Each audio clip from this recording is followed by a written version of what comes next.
Hey everybody, this is Ben Aldern. I'm the co-founder of Prestozon. I'm pleased to have Brent Zahradnik with us right now. He's the founder of AMZ Pathfinder, and we've worked together pretty closely for a while. I'm really excited to talk to him about his agency and how he's used Prestozon, and we're just going to get into lots of Amazon advertising details. Brent, can you tell us a little bit about AMZ Pathfinder? Yeah, sure thing, Ben. And hello, everyone. Yeah, Pathfinder was founded in 2015, just by myself, working solo with a lot of Amazon businesses.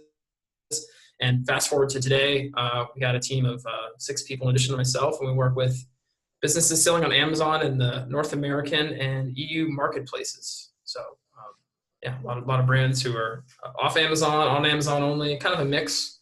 Got a lot of good clients out there, and some of them for many years now. So proud of that fact. Yeah, that's fantastic. What's your ideal kind of client? Our ideal kind of client has really, really solid products that have a brand that stands alone. And maybe they have like products that are cohesive too, that kind of match up with one another. And, advertising for them is something that they already do to a moderate degree of success because the strength of the products, right, on Amazon. And we come in and basically improve that situation, help them scale, help them take that kind of stuff off their plate as far as like a time perspective too. So it's kind of a knowledge thing, but also an efficiency thing. Right. And most people looking for ad agencies are basically aiming to not have to do it themselves because they won't, their advantage is to get more products on Amazon or to, manage their supply chain, manage their customer service. And ads are basically just a distraction. Is that who you find coming to you mostly? Yeah, and these business owners or teams, in our case these days it's a lot of teams, they have someone on the team who's maybe partially devoted to ad management, but for them it's like one of the 5 things they do, and they get some of the fundamentals, but they maybe don't have like a passion for it or a system in place, and they can get varying results with that. And really, it's software like Prestozon is pretty good for that too. If we certainly have talked to people and say, hey, don't work with us, go use Prestozon. You got 4 products, you'll be just fine. They'll take care of you. But we also work with companies that have like hundreds of SKUs, and then they have different scale issues that they encounter with advertising because the number of products does influence how difficult the management is too. We find. Yeah, absolutely, and it's really a required part of selling on Amazon now. Back in 2015, it was like definitely you could get an advantage from it, but you could still succeed without advertising. Now that's just not true most of the time, it seems like. Yeah, absolutely. And even if you are able to succeed without advertising, whatever your version of success is in this case, it may be that the actual cost per click and the exposure, the cost per click could be really low, and the exposure that you would get from advertising could be tremendous. And it's something that you might be underutilizing. We started with a client this week, and that's kind of the scenario they have. Like I said, strong products, big lineup, and man, they've just been coasting on ads. But we're going to come in and be able to really like exponentially grow that footprint. I'm pretty confident. Time will tell here, obviously. But at this point, one of the reasons we wanted to work with them is because we felt like we could make a big impact. So. Yeah, and that's a critical thing. Our algorithm also looks at bids and CPCs, and the trick is guessing if you can find more volume above the current CPC, and it's not always clear, but a lot of the times there is volume available above a given CPC, and I think finding those little bits and then expanding on those is really where you can increase the volume. And potentially you can increase the volume without increasing the A cost too much. Yeah, that's one of the most difficult tricks, because typically when we engage with an account, depending on their objectives, we will try to scale more spend up, and then there's usually a slight A cost rise that occurs at that same time because we're expanding the keyword pool massively. One thing we see in our audits is usually that the actual number of keywords that exists in an account is fairly low. And then depending on how those match types are set, the actual search term count itself is fairly low. And there's a lot of spend typically focused at the top. The top 15 keywords might have a huge percentage of the overall spend. So really, the campaigns look impressive, like they're spending a lot, but you're only being seen against like a handful of keywords. And so one of the things we try to do is go long tail, figure out what other potential, keyword groupings we can get into. And of course, the spend is going to go up as a result of that. Like I said, with the ACoS too, but then we make optimizations, get Prestozon in place, get other systems we have internally in place, and things will even out. And, for the long haul, the objective is to spend more, make more money, grow the revenue overall in the account. Right. Yeah. And I think that touches on a really important thing that most people don't understand too well, is how to set a research budget, how to do research, search term research well. I think it's really tempting to just spin up a campaign and then put a couple broad match keywords in there and then let it run. And you may be missing out on a large portion of the long tail just based on, either hitting your budget. That'll absolutely only show you for the high volume stuff, and you won't get any long tail exposure. But also like moving the bids around a little bit to kind of explore different CPC space. You could think of it that way. So there's maybe like a 50 cent to $1 CPC space for most niches. And then there's, kind of $1 to $2, and being able to explore all of those without spending too much money is a real skill. Yeah, that's a really good nuanced point. I like that. To your point about the primary, so-called like fat head search terms taking up a lot of the spend too. If you are going to go in there, and even if you have like 700 keywords in an ad group, and like those top 5 are the ones that are obviously going to spend a lot of money, they're going to eat through the budget on a daily basis before the other ones really get much air, so to speak. So it might be better to have those in a place where they have an isolated budget, like a separate campaign, or just be running those in kind of a exact match type already if you think they're kind of ready for that stage. A couple different ways to approach that, but you don't want all the air to be kind of sucked out of the room there with that spend being eaten up by those few, because you're not really learning much there, right? You're not exploring the potential search term ecosystem that exists, and it is vast on Amazon, especially the US and Germany and UK for sure. European markets, we have a couple of clients in each. Definitely a big search term ecosystem there. Yeah, and that's a great place to bring in search term isolation, because you can extract these fathead terms from the research campaigns, put them in an exact match, and then you're not, by extract I mean you negate them in the research campaigns and then create them as exact match in a new campaign. And really you want these separated by campaign so that you can control budget on each one. And then on your research campaigns, you're not spending any more money on those high volume search terms, because those are all moved over to your performance campaign. That really frees up a lot of budget to search for the real long tail search terms. Yeah, we just call that playing traffic cop with the negatives, basically. It's like redirecting the flow of traffic, so to speak. And in this way, we're thinking about traffic as, excuse me, the search terms themselves and where the impressions are going. Yeah, I mean, Amazon ads is all about managing search term traffic. It's really just as simple as that. From a lot of the high level kind of thinkers and people out there, that's a core tenet of a lot of their approaches. So that's one thing I see, in common. There might be times where some minor search term overlap is okay, but at Pathfinder, we pretty aggressively use some of the features in Prestozon and our own tools to examine that, both on the sponsored brands and sponsored product side. Yeah, I've actually seen recently a couple accounts where some search term overlap has actually been okay, and Amazon has split up the traffic between 2 keywords fairly evenly. Usually that's not the case. Usually one keyword will grab all the traffic, and then the other one's just left languishing, and it's really hard to optimize. But in a lot of these cases anyway, these 2 keywords are advertising different products, and one of the products just performs better. So pretty much my opinion is that for most of these things, you want to isolate the search term and then find out the product that works best for that search term and only advertise that product, because then you can just drive all of the traffic to the highest profit margin product.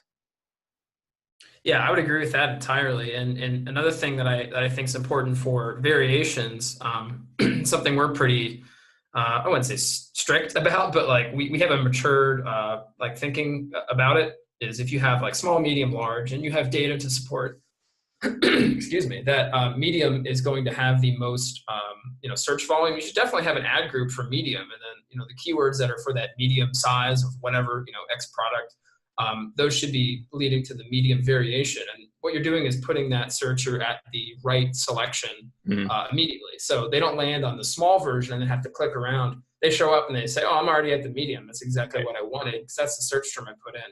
So having that kind of notion also figured out is very helpful. Yeah, that's pretty sophisticated. And a lot of, this is especially important if you find that a lot of search volume is going towards variation specific search terms. So some of the times people don't search on the variation, but some of the times people are looking for a blue version of it. And you definitely want to make sure that they're landing on the blue.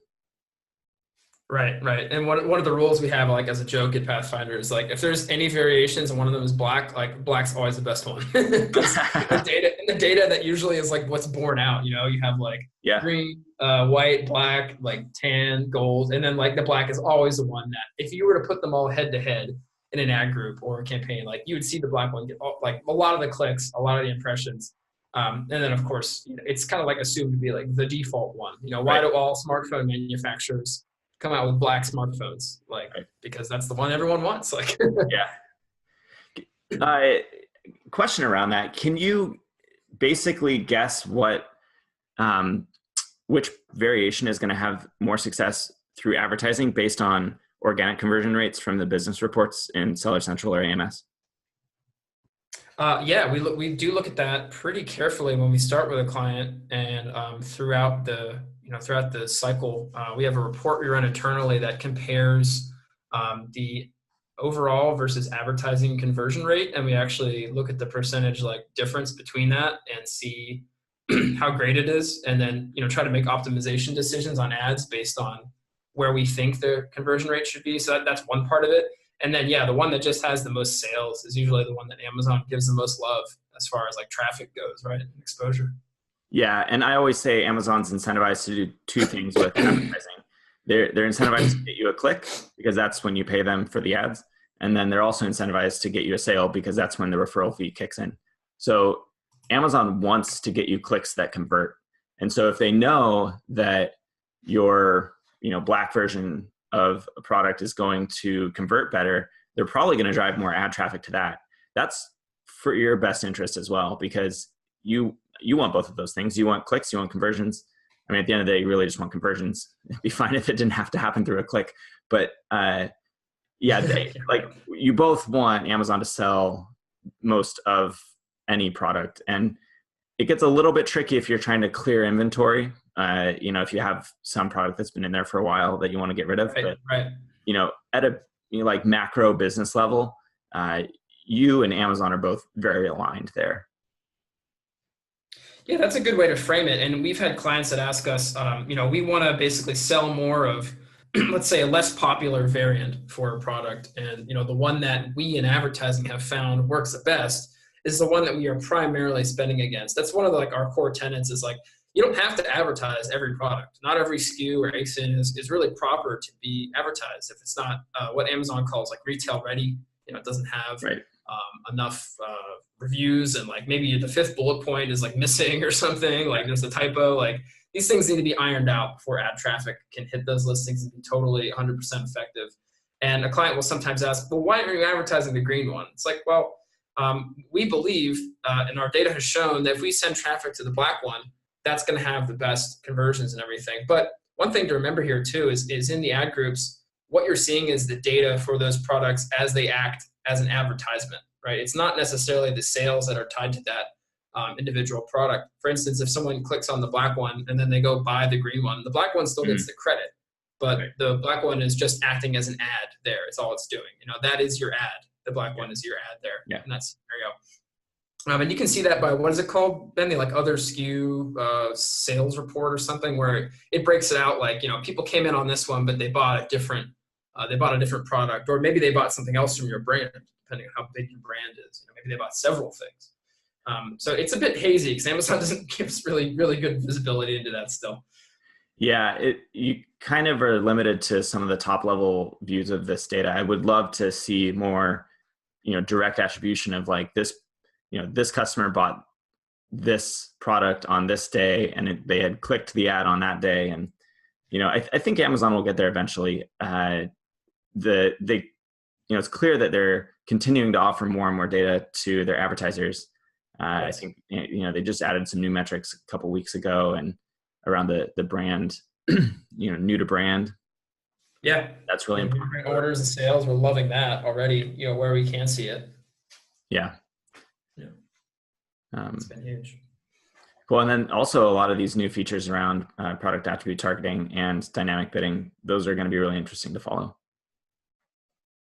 Yeah, we found that product attribute targeting for ASIN specifically is very effective for us. And we have an auto campaign style we've used for a long time that was basically designed to do that same thing. And now we have the ability to do it manually. And furthermore, we're seeing the ability to negative out ASINs and some of the new auto campaign types, which is something that disappeared in 2016, if my memory serves. I remember when that went away. It's kind of a disappointment. Now it's back. So everything old is new again on Amazon. That's great. Yeah, we're looking, currently Prestozon supports product attribute targeting in analytics. We were the first to launch that a couple weeks ago. And then we're working on allowing our rules engine to harvest ASINs from either auto campaigns or category targeting PAT campaigns, and then starting those up as essentially, exact match ASIN targeting in PAT campaigns. And I think that's going to streamline a lot of workflow around, getting on those details pages, because that's pretty far down the funnel. I mean, sponsored products is already pretty far down the funnel, but the purchase intent is really there when somebody is looking at a details page. Right. And what's interesting with the placement data now, we can see the actual click-through rate for the detailed pages. And everyone's making a lot of fuss about, bidding up by percentage for top of search, which, is a strategy that definitely has some use. Don't get me wrong. We've deployed it some places and are testing it in other places to mixed results. But I think that the ability to target specific ASINs is on a different level than just saying, oh, well, our keywords that are showing up on ASINs in general, and they're not really doing that great. But if you're targeting specific ones, as usual, kind of more specific targeting is more powerful. And it's kind of like product display, but a far improved version of it, in that we have better visibility into the individual ASINs, and we can tweak them accordingly with bids. So we've had a lot of luck with that. I like it a lot. Yeah. And I think it's probably a little bit different for every product, every niche. And I think that's where, the experience that you build up as an agency really adds a lot of value, because you can see kind of how things perform in a whole bunch of different ways on Amazon. There really is no blanket advice that you can give, or at least that I've found, for all types of accounts. You just have to kind of experiment, try it out, like see how dynamic bidding works on this account, see how, very specific product attribute targeting works on this account. And then it's really all about testing, using your strategic knowledge to figure out what's going to work, and then just optimizing what does. Yeah, that's one thing we sometimes struggle with, is we'll see results that are pretty good in one account, but then we have clients that have very different account objectives. A lot of our clients are very focused on return on investment and ACoS goals and thresholds for spend. And, we keep up to date with these things by keeping in touch with them. But other clients are very aggressive, and they're willing to spend a lot of money, and their ACoS is not so much importance to them. And, different strategies work differently for these accounts, because, obviously we're not going to spend like crazy for someone who says we have a budgetary requirement of X, and we want to make sure that we're coming in under X, number of ACoS percentage.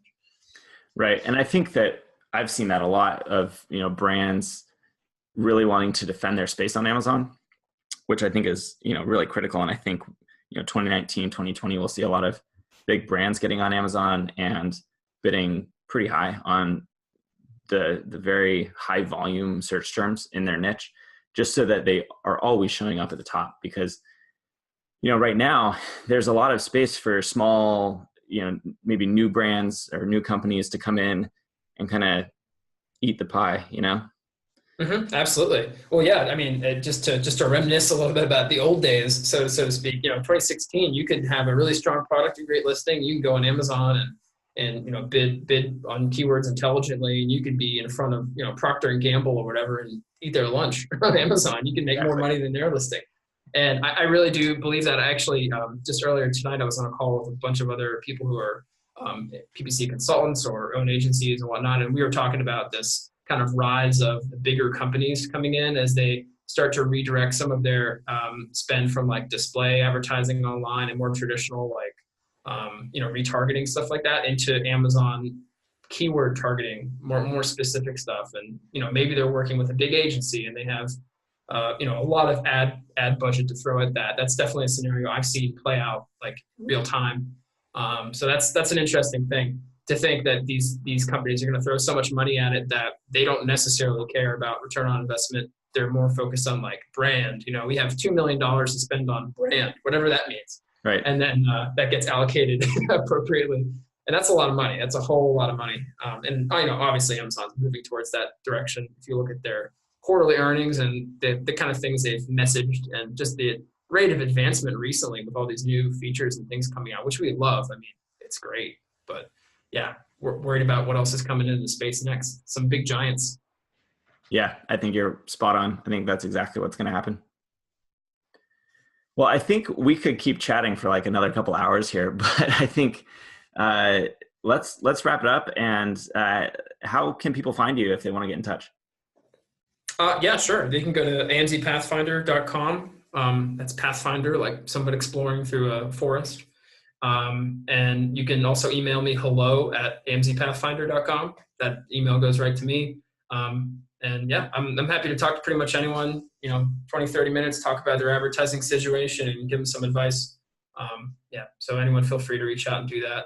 I got a pretty open line. Great. Yeah, well, it's been a pleasure working with you over the last, I don't know how long we've been working together, maybe a year or so now. And it's got to be a little bit under a year, but hey, I met up with you and the team in San Francisco there. That was pretty cool. So yeah, that was great. I hope you're able to make it over again sometime. And as always, you can find us at prestozon.com. You can email us at team@prestozon.com. And we'll see you on the next episode. Thanks, Brent. All right, thanks.